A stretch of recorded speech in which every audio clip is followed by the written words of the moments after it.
Muy buenas a todos, estamos de nuevo aquí en el canal y en el día de hoy nos vamos a centrar en las ciencias naturales. Vale, en el día de hoy vamos a hablar de la materia y la energía, como bien pone aquí. En primer lugar, hablaremos de la materia y hay que saber qué es la materia. Pues bueno, la materia se encuentra en todos los objetos que nos podemos encontrar en todo el universo. Es decir, un rotulador es materia, la pizarra es materia, la pared es materia, las personas somos materia, con lo cual todo lo que tenemos a nuestro alrededor es materia. Esa materia puede estar en diferentes estados.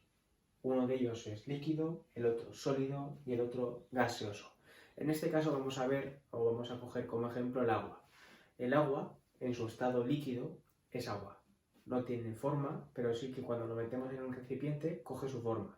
Y el volumen siempre es el mismo. Da igual que llenemos este rotulador de agua, que con el mismo agua que tenemos aquí, lo echemos al suelo. La forma será diferente, pero la cantidad de agua será la misma.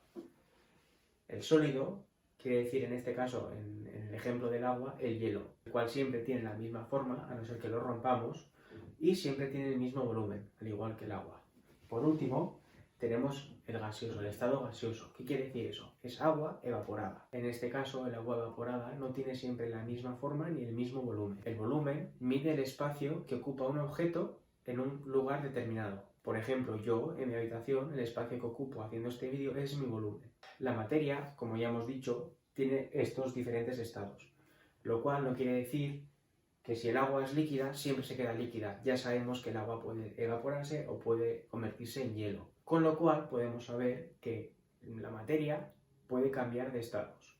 ¿Y cómo lo hace? Como veis, en la pizarra, ya sé que es pequeña y puede estar un poco lioso, pero vamos a explicarlo poco a poco. Se trata de que la materia cambia de estado en un ciclo constante. Por ejemplo, en este caso, el agua. Vamos a empezar en las montañas. Vamos a pensarnos que estamos en una zona de montaña y de mar. Vamos a utilizar las dos cosas. En la montaña, ¿qué nos encontramos en la montaña cuando hace frío? Pues podemos encontrar nieve y nos podemos encontrar hielo. Agua en estado sólido. Con lo cual, ese agua, mediante el cambio de temperatura, baja de las montañas por un río y llega al mar. El cambio de temperatura y de que haga que el hielo se deshaga se llama fusión. Se convierte en agua y llega hasta el mar, por ejemplo. O sea, ya hemos llegado de sólido a líquido a través de la fusión y estamos en el mar. Vale, en el mar, ¿qué pasa? Al igual que en la montaña cambia la temperatura, en el mar también. La temperatura sube en el mar y ¿qué hace el agua? Se evapora. Nosotros, como tal, no vemos el agua evaporándose, pero sí podemos ver, por ejemplo, cuando nuestros padres están hirviendo agua, cómo desde la cazuela sale un humillo blanco, blanquecino, medio transparente, que muchas veces donde termina ese vapor es en la parte de la cocina y se forman gotas de agua. En el mar pasa lo mismo, el agua se evapora y asciende. Vaporización. Una vez el agua ya ha ascendido, tenemos la condensación. ¿Qué es la condensación? Pasa el agua, hemos visto que pasa de sólido a líquido por la fusión, de líquido a gaseoso en la vaporización, y en la condensación volvemos a tener que pasa de gas a líquido. ¿Y cómo? Formando nubes. ¿Qué son las nubes? Cúmulo de agua.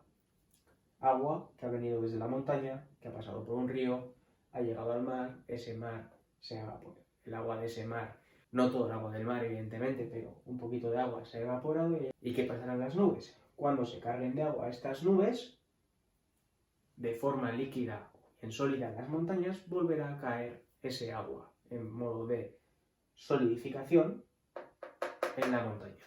Estas cuatro fases son un ciclo constante que no para. Pasa de sólido a líquido, de líquido a gaseoso, de gaseoso a líquido, de líquido a sólido, de sólido a líquido, constantemente sin parar. Por eso es un ciclo constante. Como vemos aquí, las flechas van todo el rato en la misma dirección. Vale, pasamos ahora a las sustancias puras y mezcladas. En nuestro alrededor nos podemos encontrar que la materia puede estar compuesta por solo un componente o por más de uno. Las sustancias puras solo tienen un componente, por ejemplo, el oro. Y las sustancias compuestas, como su nombre indica, tienen más de un componente, por ejemplo, el agua de mar. Como ya hemos dicho, las sustancias compuestas se forman con más de un componente. A su vez, las sustancias compuestas se pueden subdividir en otros dos apartados. Sustancias compuestas homogéneas y sustancias compuestas heterogéneas. ¿Qué quiere decir homogénea o heterogénea? Vale, las sustancias compuestas homogéneas son las que a simple vista no se pueden diferenciar. Por ejemplo, cuando hacemos un bizcocho, no podremos diferenciar los diferentes componentes que lo forman. No podemos diferenciar el azúcar de la harina o de la levadura. Por el contrario, las sustancias compuestas heterogéneas sí las podemos diferenciar a simple vista. En este caso, cuando hacemos una macedonia de frutas, todas las frutas que cortamos, aunque sean de diferente tamaño, las echamos en un bol y nosotros podemos apreciar pues, qué es manzana, qué es fresa, qué es melocotón. No tenemos una mezcla en la que no podemos adivinar qué es cada fruta. ¿Cómo separar los diferentes componentes de las sustancias compuestas? Por ejemplo, si cogemos el agua de mar está, aparte de todas las sustancias que pueda tener, está formada por agua y por sal. Sal, esa sal que tiene el agua de mar, es la que luego utilizamos nosotros para comer. Pero claro, no podemos coger agua de mar directamente y echarla a la comida, sino que mediante un proceso, ese agua y esa sal se separan. ¿Cómo se hace? Depende del componente que queramos obtener, podemos realizar un proceso u otro. En este caso vamos a explicar tres. El primero de ellos es la vaporización. ¿Qué ocurre en este proceso? Llenamos un recipiente especial de químicos con agua. ¿Qué le hacemos a ese agua? Por debajo le damos calor. ¿Qué es lo que pasa? El agua empezará a hervir cuando llega a su punto de ebullición. Ese agua hirviendo se empezará a evaporar poco a poco y saldrá por aquí arriba. Como vemos, las rayas azules o los puntitos azules es el agua que va disminuyendo el nivel hasta llegar a un punto en el que esté ya muy bajo y se empiece a ver cómo la sal se empieza a separar del agua. Y los puntitos negros, en este caso, es la sal que se queda en la parte baja del recipiente. Cabe destacar que para poder hacer este proceso tenemos que querer separar un componente líquido de un componente sólido. El segundo proceso que podemos utilizar para diferenciar dos componentes, en este caso serán dos componentes líquidos, es la decantación. ¿Qué quiere decir este proceso o cómo se lleva a cabo este proceso? En este caso no necesitamos ningún tipo de energía tipo calor. ¿Por qué? Porque solo necesitamos los dos componentes líquidos, un recipiente que tenga una boquilla en la parte de abajo para nosotros poder modificar y poder dejar pasar o no el líquido. Vamos a explicar de qué se trata el proceso. El agua y el aceite son dos componentes que al mezclarlos se forma una mezcla heterogénea. ¿Por qué? Porque nunca llegan a mezclarse del todo. Si queréis podéis probar a meter en un vaso agua y aceite un poco, lo intentáis mezclar durante mucho tiempo, da igual que sea mucho o poco realmente porque nunca se llegará a mezclar del todo y se verá cómo se diferencia el aceite del agua. ¿Qué pasa? ¿Por qué pasa eso? Por la densidad de los líquidos. En este caso el aceite es menos denso que el agua, por eso siempre se posicionará por encima del agua. Como vemos aquí, el aceite lo tendremos en la parte de arriba y el agua lo tendremos en la parte de abajo. ¿Y qué tenemos que hacer? Abrir esta boquilla, como si tuviera una rosca, abrimos y empezará a gotear el agua poco a poco, ya que es el líquido más denso, al recipiente que tengamos aquí abajo. De esta manera conseguiremos diferenciar el agua, que caerá hasta aquí, y el aceite, que se quedará en la parte de arriba. En este proceso estará presente el agua y cualquier otro líquido que tenga una temperatura de hervor superior al agua. ¿Qué quiere decir esto? Que para utilizar este proceso necesitamos dos líquidos con una temperatura de hervor diferente. ¿Qué conseguimos con eso? En un principio, el agua y el otro líquido que queramos lo tendremos en este recipiente. Al darle aquí calor, el agua llegará a su punto de ebullición. ¿Qué quiere decir eso? Que se evaporará poco a poco. Subirá por este canal, bajará por este y caerá en este recipiente. Conseguiremos que el agua llegue hasta aquí, solo el agua, ya que el otro líquido nunca va a llegar a hervir y se va a quedar en este recipiente más grande. Como hemos visto, la materia puede cambiar de estado, pero es que la materia también se puede transformar. ¿Cómo se transforma? Por ejemplo, cuando tenemos una roca y nosotros esa roca la partimos, de esa roca salen otras dos rocas. ¿Qué hemos conseguido? Que un componente, una materia que era una roca, ya hemos conseguido dos. Ya hemos cambiado la materia. Existen dos tipos de cambios. Unos son los físicos y otros son los químicos.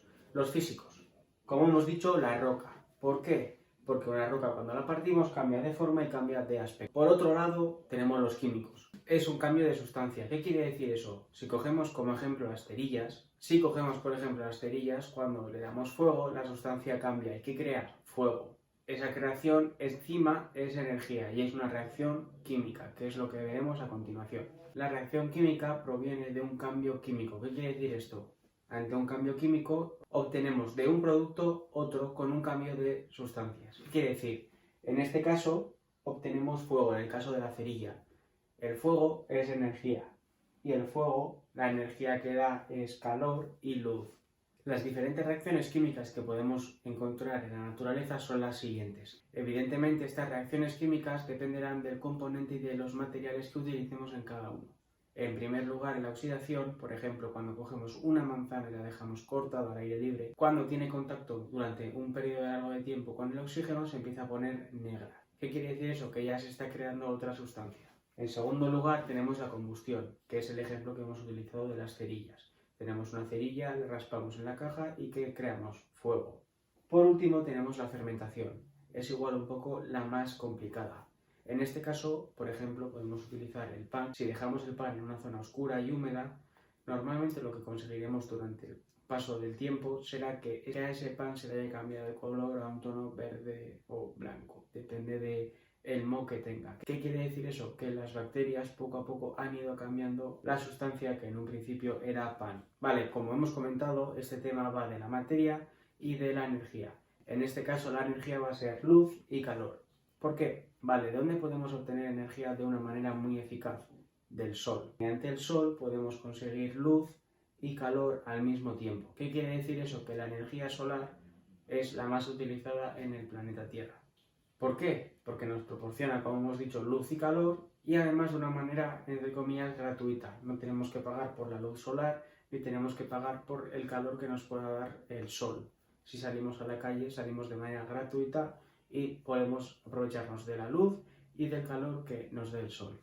Sabemos que la luz es un tipo de energía porque produce cambios en los diferentes objetos. Por ejemplo, si nos cogemos nosotros mismos como ejemplo, cuando nos ponemos a tomar el sol en la playa, nuestra piel cambia de color. Bien se puede poner oscura o bien se puede poner un poco más enrojecida. Eso quiere decir que la luz está produciendo un cambio en nuestro cuerpo, en materia, porque nosotros somos materia, con lo cual podemos llamarlo energía. Esta luz también la utilizan, por ejemplo, las plantas para hacer la fotosíntesis. Pero, ¿realmente sabemos lo que es la luz? Yo creo que no. La luz es un conjunto de colores. ¿Y cómo vamos a saber eso de una manera muy visual? El arco iris. El arco iris, cuando sale porque los rayos del sol se chocan contra las gotas de la lluvia, creando un arco lleno de colores. Esos 7 colores que se suelen ver en el arco iris son los colores que lleva la luz. ¿Qué quiere decir eso? Que los objetos no tienen color. ¿Cómo vamos a ver eso de una manera muy visual también? Aprendiendo cómo se propaga la luz. Vale, en primer lugar, la luz se propaga en línea recta. ¿Qué quiere decir eso? Que la luz se propaga directamente contra los objetos hasta que choca. ¿Por qué digo esto? Los objetos, en el momento que les llega la luz reflecta. ¿Qué quiere decir reflectar? Que los colores que no absorbe los expulsa y es el color que vemos. Por ejemplo, la luz, en este caso al rotulador, le está dando con los 7 colores. Lo que pasa que en este caso solo vemos el color azul de la tapa, el negro de las letras y el blanco del cuerpo del rotulador. ¿Qué quiere decir? De los 3 colores que vemos, 4 el objeto los ha absorbido y no los podemos llegar a ver. De aquí pasamos al segundo escalón, que es que se propaga en todas las direcciones. ¿Por qué decimos eso?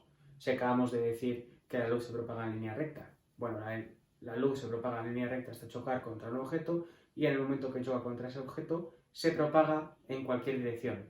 Da igual que el boli lo veamos aquí, que lo veamos aquí o que lo veamos aquí. Siempre vamos a ver los mismos colores. ¿Por qué? Porque lo refleja en todas las direcciones. Y por último, la luz, como vemos aquí, tiene una velocidad prácticamente infinita. ¿Cómo saber eso? Simplemente te levantas, vas al interruptor de la habitación en la que te encuentres y le das. En el momento que le das, seguramente instantáneamente la luz va a encenderse. A continuación veremos el calor y la temperatura. En un principio podemos pensar que es lo mismo, pero realmente no lo es. ¿Por qué? ¿Por qué decimos que el calor y la temperatura son diferentes? En primer lugar, la temperatura solo se puede medir mediante un termómetro. ¿Por qué? Nosotros simplemente con tocar a otra persona podemos saber más o menos si está un poquito más caliente de lo normal o un poquito menos, pero no podemos definir qué temperatura puede llegar a tener. Por ejemplo, cuando tú tienes fiebre y tu madre o tu padre te toca la parte superior de la cabeza para ver si está más caliente de lo normal, puede hacerse una idea de si puedes llegar a tener fiebre o no, pero hasta que no te ponen el termómetro no sabes seguro si tienes fiebre. Normalmente esa temperatura que tenemos todos está entre 36 y 37 grados. Por el contrario, en el calor hay un traspaso de energía. ¿Qué quiero decir con un traspaso de energía? Vamos a coger un ejemplo claro.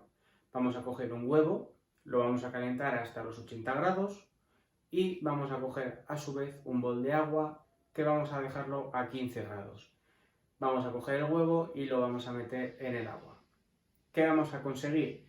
Que el huevo poco a poco se vaya enfriando y que el agua poco a poco se vaya calentando. ¿Qué pasa en ese proceso? El huevo transfiere calor al agua y el agua acoge ese calor que le viene del huevo. Al final conseguiremos que el huevo y el agua estén a la misma temperatura y a eso se le llama balance térmico. Vale, como bien sabemos, como hemos comentado anteriormente, la materia es cambiante. ¿Qué quiere decir? Que en contacto con la energía cambia. Por ello vamos a empezar observando cómo se comportan los diferentes materiales y componentes respecto a la luz. Los materiales o los componentes que nos podemos encontrar pueden ser transparentes, translúcidos u opacos. Un objeto transparente o un componente transparente dejará ver al completo lo que tiene al otro lado. Es decir, si cogemos un vaso de agua, lo llenamos de agua, vamos a ver en todas las direcciones que tenemos al otro lado. ¿Qué quiere decir translúcido? Que el objeto o el componente al que le esté dando la luz solo dejará pasar una pequeña parte hacia el otro lado. ¿Con eso qué vamos a conseguir? Vamos a conseguir ver un objeto al otro lado, pero no de una manera eficaz, pero sin saber exactamente qué es. Y por último, el opaco no deja pasar nada de nada al otro lado. ¿Qué quiero decir con esto? Si ponemos aquí delante mío una pared, lo lógico es que no me veáis. Y por último, y para terminar con el vídeo, vamos a ver el efecto que tiene el calor en la materia. En este caso vemos cómo se produce la dilatación. Normalmente, cuando más sucede esta dilatación es en cuerpos líquidos y en cuerpos gaseosos, pero nos podemos encontrar que cuerpos sólidos también tengan esta dilatación. Un ejemplo muy claro son las vías del tren. Vamos a ver cómo se comportan las vías del tren con el calor. Como bien he dicho, un ejemplo muy claro son las vías del tren. En este caso vamos a coger esta vía. Sí, es una vía completa. Lo que pasa que tiene particiones. ¿Por qué hacen esas particiones o por qué no juntan todos los trozos de la vía? Por la dilatación. Cuando hace mucho calor en verano, normalmente las vías, el metal de las vías, crece, se dilata, con lo cual pueden llegar a tocarse de esta manera. Estas partes negras simbolizan el crecimiento de ese metal, con lo cual vemos que si realmente no hubiéramos separado desde un principio, hubiéramos dejado una distancia entre los dos trozos de esta vía, cuando hubiera llegado el calor, la vía hubiera hecho así, con lo cual hubiéramos roto una de las vías. ¿Qué pasa en invierno? Lo contrario. En verano se dilata y en invierno vuelve a su estado normal. Bueno, pues esto ha sido todo por hoy. Este vídeo termina aquí, con la energía y la materia totalmente explicados. Como ya sabéis, si queréis más información sobre cualquiera de los temas que hemos tocado hoy, tenéis en la cajita de la descripción el correo donde os podréis poner en contacto con nosotros para diferentes ejercicios o diferentes explicaciones del tema de hoy y no dudéis en poner en los comentarios cualquier duda que os surja. Como bien sabéis, tenéis también tutorías online en la que también podréis reuniros con nosotros telemáticamente para poder daros explicaciones más concretas. Así que sin más, muchas gracias, espero que os haya gustado, que os haya servido de mucho, darnos a nosotros más fuerza de seguir haciendo estos vídeos. Por favor, compartid el vídeo y suscribiros para que lleguen a más gente. Así que gracias y un saludo a todos.